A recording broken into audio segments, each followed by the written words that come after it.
My name is Stella Cochran, and I'm going to go through my journal entry number 7, the presentation on the readings.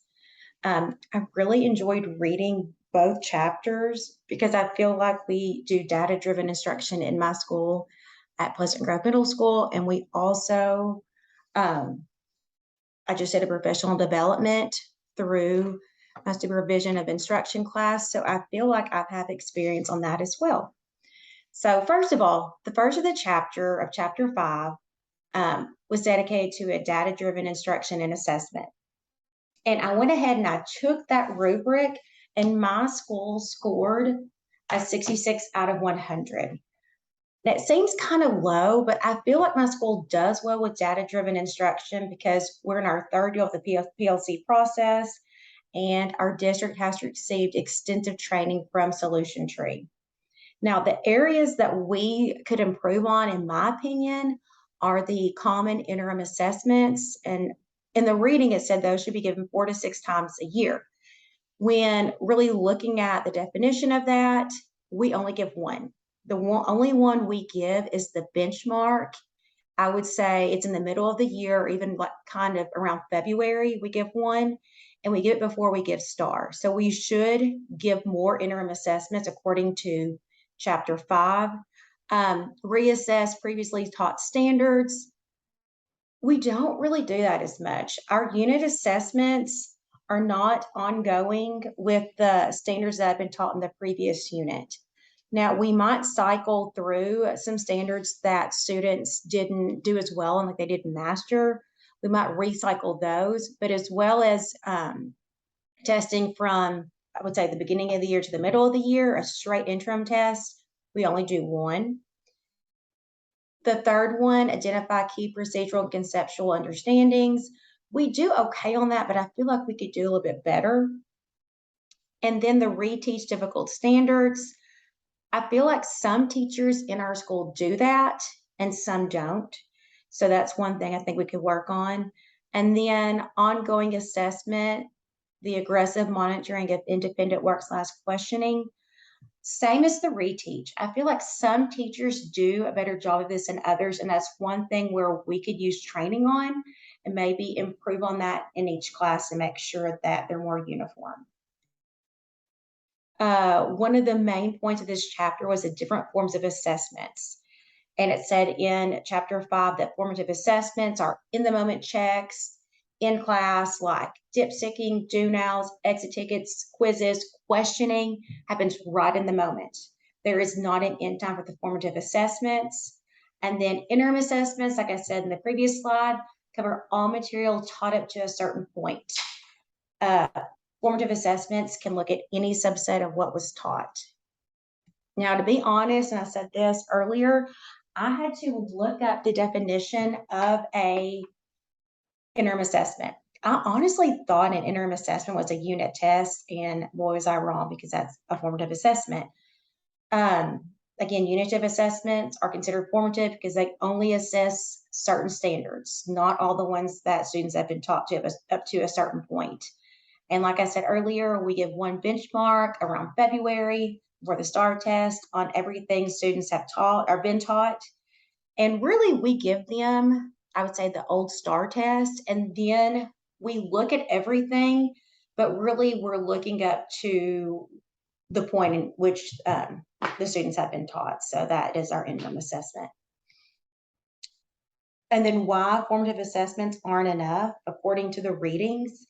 By not assessing all standards taught up to that point, formative assessments run the risk of not gauging student retention of their learning. So if we're not keep assessing students on these standards throughout the year, then they're going to forget them. They're going to keep them for a month, and then a month later, they're going to forget them. I mean, that's us as adults. If we don't keep practicing and practicing every day, or even like, just more commonly, like more in a routine, then we're going to forget it.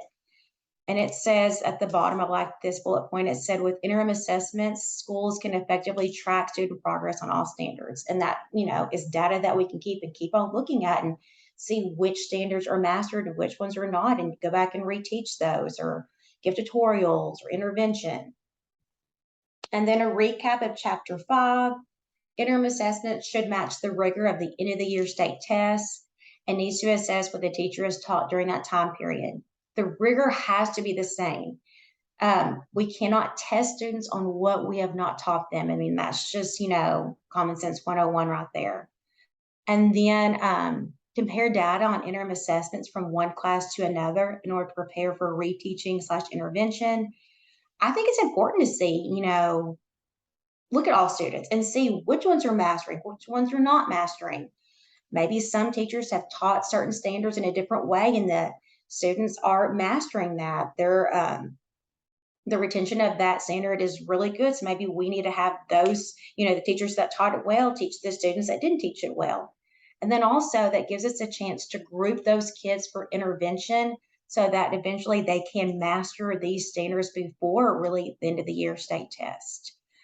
And then the last bullet point, I think it's important to look at the last interim assessment data from the previous year in order to get a good idea of the material they've mastered before. But when I looked at the reading, they kind of had a different viewpoint than I did, a different opinion of it. Richard DeForest said that the performance of this student is gone, the data is dead. He says the students are older, they're in a new grade level, and they have new standards to learn. And it is far better to analyze data from the current year. So he kind of disagrees with me. So that's just kind of two different viewpoints to think about. And then the next chapter is chapter 6, Leading Professional Development for Adults.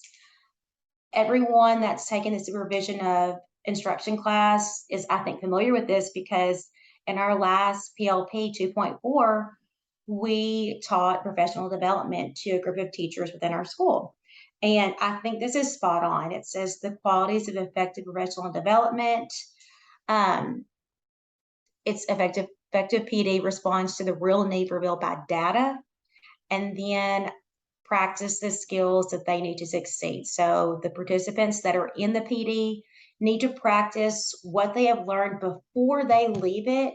So they have retention of what was learned, and then they know how to teach it within their classroom. So I thought these two qualities of effective professional development were really spot on. And then professional development responds to a real need revealed by data. Absolutely. When I was trying to decide which professional development would best meet my school's need, I sent out a survey to all teachers, and it was over literacy, but I had to pinpoint which part of literacy would best help all teachers.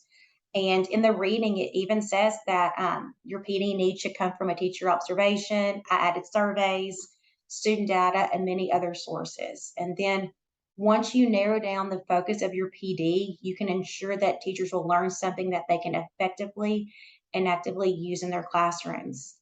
And I mean, us as teachers and some as former teachers, we know that teachers in the PD, if they know they're not going to use it in the classroom, then they're not going to actively take part in this professional development, and it just won't be worth their time or our time. And then the second part is that participants need time to practice the skills they need to succeed in the classroom. Chapter 6 said, see it, choose the best model of what you want your teachers to do in their classroom. And this will ensure buy-in and show them that you as an instructional leader are also walking the walk. So we have to model what we want them to do in the classroom, and it's got to be engaging. They've got to know why it is important, or they won't buy into it. And then the modeling of what you want teachers to do, keep it no longer than 5 minutes. And then target the focus. The goal of See It is to show what makes the model great and not get caught up on its flaws. In the reading, that's what it talked about. It said, don't mention the flaws, because that's just going to be like the teachers are going to question that model. So only talk about what makes it great in order to have buy-in, and so they'll know why it's great to use in their classroom. And then name it. Once the model is reviewed, the next step is to lead teachers in a discussion about why each part of the exemplar is important. And then I think two of the most important parts of this are have participants script and practice what they have learned. And this will ensure that they will retain what they have learned from the PD, and then they can use it in their classrooms.